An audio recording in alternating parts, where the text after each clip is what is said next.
Students, आज हम new Mahatma source of knowledge में कक्षा 12 की छठी पोयम लॉ बेल्डेम सेंस मर्सी का अध्ययन करेंगे, जो जॉन किट्स द्वारा कंपोज्ड है।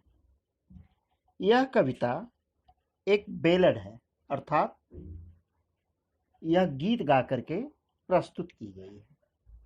इस कविता में कवि अपने आप को शस्त्रों से सुशोभित योद्धा के रूप में प्रदर्शित करता है और स्वयं उससे प्रश्न पूछता है कि वह इस विपरीत मौसम में कड़ाके की ठंडी में घोड़े पर सवार होकर इधर उधर क्यों भटक रहा है, जबकि पशु पक्षियां भी अपना भंडारण पहले से भर चुकी हैं और आराम कर रही हैं। आइए टेक्स्ट देखते हैं। O what can ail thee knight at arms. ओ अरे, व्हाट क्या, कैन एल्दी कष्ट हो सकता है, एल माने कष्ट, दी माने तुम्हें, नाइट एट आर्म्स शस्त्रों से सुशोभित योद्धा। कवि सरदार से प्रश्न पूछता है कि ऐ शस्त्रों से सुशोभित योद्धा, तुम्हें क्या कष्ट हो सकता है। अलोन, जो अकेले, एंड पलली लोटरिंग, अपने पीले चेहरे के साथ, लोटरिंग माने बिना उद्देश्य के इधर उधर भटक रहे हो। ऐ शस्त्रों से सुशोभित योद्धा, तुम्हें क्या कष्ट हो सकता है जो तुम अकेले ही अपने पीले चेहरे के साथ इधर उधर बिना उद्देश्य के भटक रहे हो। The sage has withered from the lake. Says means घासें, हैज विदर्ड माने सूख चुकी हैं, फ्रॉम द लेक झील के आसपास की, झील के आसपास की घासें भी मुरझा गई हैं। एंड नो बर्ड सिंग, और कोई पक्षी गीत भी नहीं गा रही है। O what can ail thee knight at arms, कभी प्रश्न पूछता है सरदार से कि ऐ शस्त्रों से सुशोभित योद्धा, तुम्हें क्या कष्ट हो सकता है। अलोन एंड पलली लोटरिंग, जो तुम अकेले अपने पीले चेहरे के साथ बिना किसी उद्देश्य के इधर उधर भटक रहे हो। The sage has withered from the lake, झील में पाए जाने वाली या झील के आसपास पाई जाने वाली घासें मुरझा चुकी हैं, अर्थात सूख चुकी हैं। एंड नो बर्ड सिंग्स, और कोई पक्षी गीत भी नहीं गाती है। O what can ail thee knight at arms, ऐ शस्त्रों से सुशोभित योद्धा, तुम्हें क्या कष्ट हो सकता है। So haggard and so woebegone, so haggard माने परेशान, जो तुम इतने परेशान या मुरझाए हुए हो। एंड सो ओबिगोन, और इतने कष्टों को धारण किए हुए हो। The squirrel's granary is full, squirrel's गिलहरियों का, ग्रैंडरी मीन्स भंडारण, इस फुल माने भर गया है, गिलहरियों का भंडारण भी भर गया है। एंड द हार्वेस्ट डन, और फसलें पक चुकी हैं। गिलहरी अपना भंडारण भी भर ली है और फसलें पक चुकी हैं। O what can ail thee knight at arms, ऐ शस्त्रों से सुशोभित योद्धा, तुम्हें क्या कष्ट हो सकता है। सो हैगर्ड एंड सो विगोन, जो तुम इतने मुरझाए हुए, परेशान और दुखों को धारण किए हुए हो। The squirrel's granary is full, गिलहरी अपना भंडार भर चुकी है। And the harvest is done, harvest done, और फसलें भी पक चुकी हैं।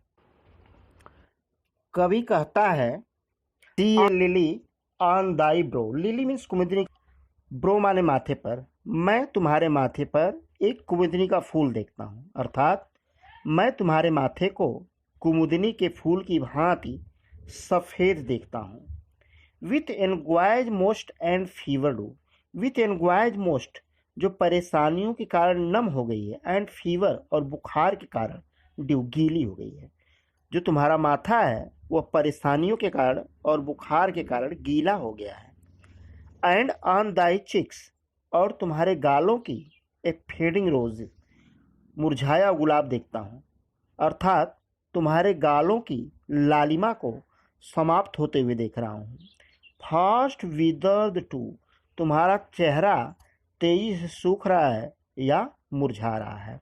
कवि कहता है आई सी a lily on thy bro, मैं तुम्हारे माथे पर एक कुमुदनी का फूल देखता हूँ, with anguish moist and fever dew, जो परेशानियों के कारण और बुखार के कारण गीले हो गए हैं। And on thy cheeks a fading rose, मैं तुम्हारे गाल के लालिमा को समाप्त हुए देखता हूँ, फास्ट विदर्ड टू, और तुम्हारा चेहरा तेजी से सूख रहा है। कवि उत्तर देता है, कवि सरदार उत्तर देता है, I met a lady in the meads. I met, मैं मिला, ए लेडी, एक महिला से, इन द मीट्स, चारागाह में।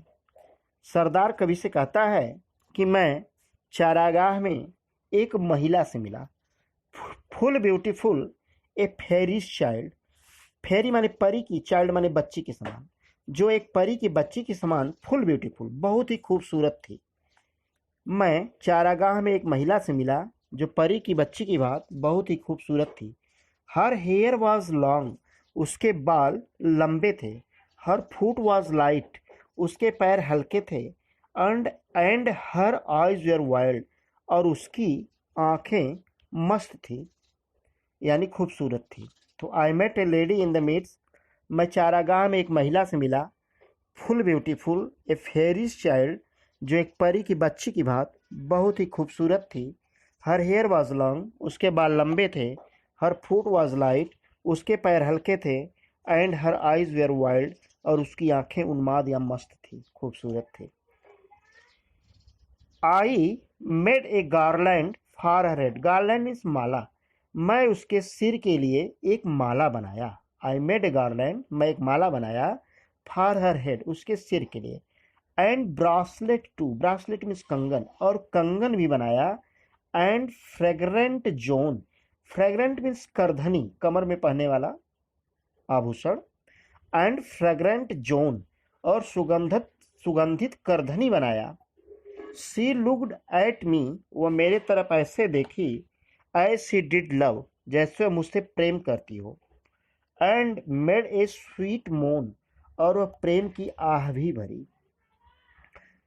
कहता है सरदार कवि से कि आई made a garland for head, उस खूबसूरत महिला के लिए मैं फूलों की एक माला बनाया। एंड ब्रासलेट टू, कंगन भी बनाया। एंड फ्रेग्रेंट जोन, और सुगंधित करधनी भी बनाया। सी लुक्ड एट मी, वो मेरी तरफ ऐसे देखी, एज सी डिड लव, जैसे मुझसे प्रेम करती हो। एंड मेड ए स्वीट मोन, और प्रेम की आह भी भरी। आई सेट हर, मैं उसको बैठा लिया। On my pacing stead, stead माने घोड़ों पर, पासिंग माने हल्की गति से, हल्की गति से चलने वाले घोड़े पर मैं उसे बिठा लिया। एंड नथिंग इल्स सा ऑल डे लॉन्ग, और उसके अलावा दिन भर कुछ नहीं देखा, अर्थात दिन भर उसी को देखता रहा। फार side long would she went, वह एक तरफ झुक गई। And Singh A Pheri song, और परियों की एक गीत गाई।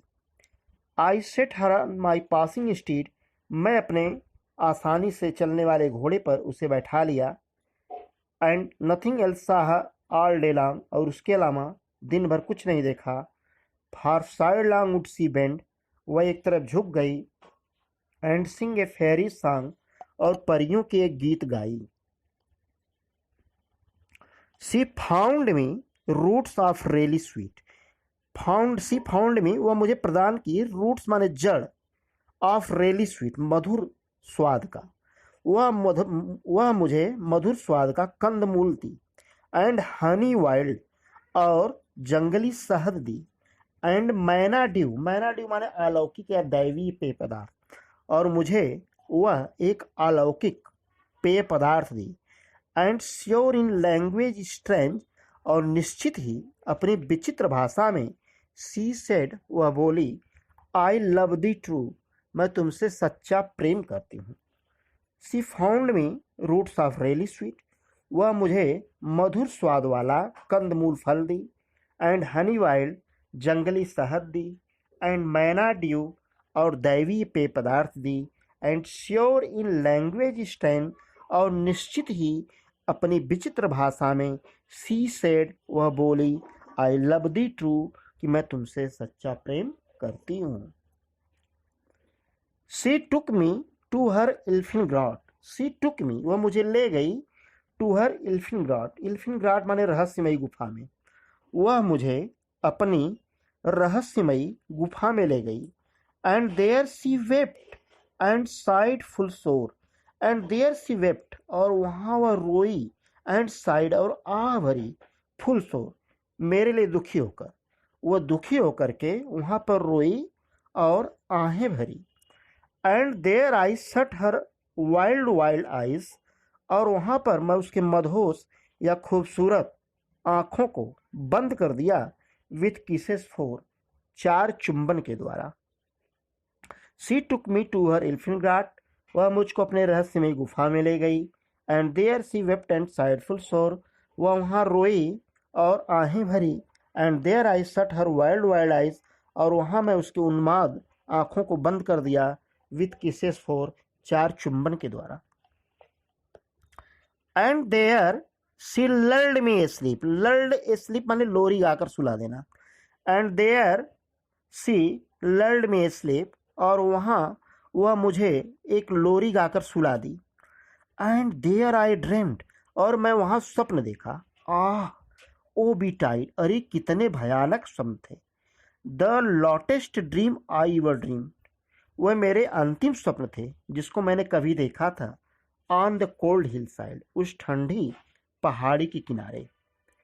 And there she lulled me sleep, वहाँ वह मुझे लोरी गाकर सुला दी। एंड देयर आई ड्रीम्ड, मैं वहाँ स्वप्न देखा।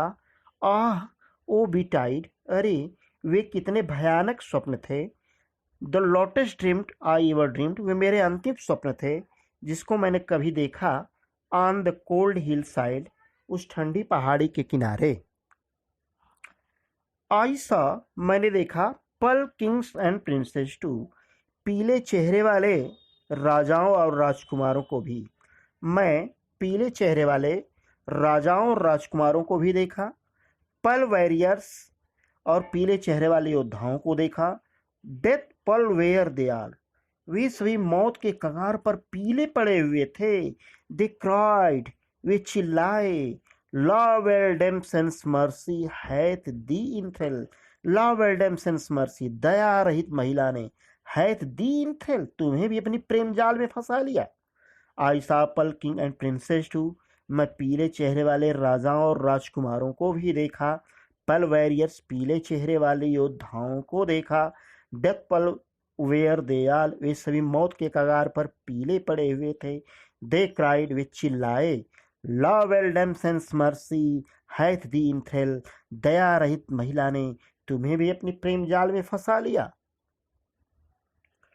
आई saw their starved leaves in the gloom, I saw, मैंने देखा, डियर स्टार्व्ड लिप्स, उनके भूखे होठों को, इन द ग्लूम, दुख में, मैं दुख में उनके भूखे होठों को देखा। With hurried warning gapped wide, जो जल्दी में मुझे चेतावनी देने के लिए पूरी चौड़ाई में खुल रहे थे। गैप्ड वाइड माने चौड़े में या चौड़ाई में खुल रहे थे। एंड आई अवोक, और मैं जगा। एंड फाउंड मी हियर, और अपने आप को यहाँ पाया। On the cold hill side, इस ठंडी पहाड़ी के किनारे पर। आई सा देयर स्टार्व्ड लिप्स, मैं उनके भूखे ओठों को देखा। इन द ग्लूम, जो दुख में थे। With hurried warning gapped wide, जो मुझे चेतावनी देने के लिए पूरी चौड़ाई में खुल रहे थे, यानी वे जल्दी जल्दी मुझे चेतावनी दे रहे थे। एंड आई अवोक, और जब मैं जगा तो एंड फाउंड मी हियर, और अपने आप को यहाँ पाया। On the cold hill side, ठंडी पहाड़ी के किनारे पर। एंड दिस इज वाई, और यही वह कारण है। वाई आई सोजन हियर, सोजन मैंने ठहरा हुआ, रुका हुआ, कि मैं यहाँ ठहरा हुआ हूँ। एंड दिस इज वाई, यही वह कारण है। आई सोजन हियर, कि मैं यहाँ ठहरा हुआ हूँ। अलोन एंड पल्ली लोटरिंग, अकेले अपने पीले चेहरे के साथ बिना उद्देश्य के इधर उधर भटक रहा हूँ। दो the sage has withered from the lake, जबकि झील के आसपास की घासें भी मुरझा गई हैं। एंड नो बर्ड्स सिंग, और कोई पक्षी ठंडी के कारण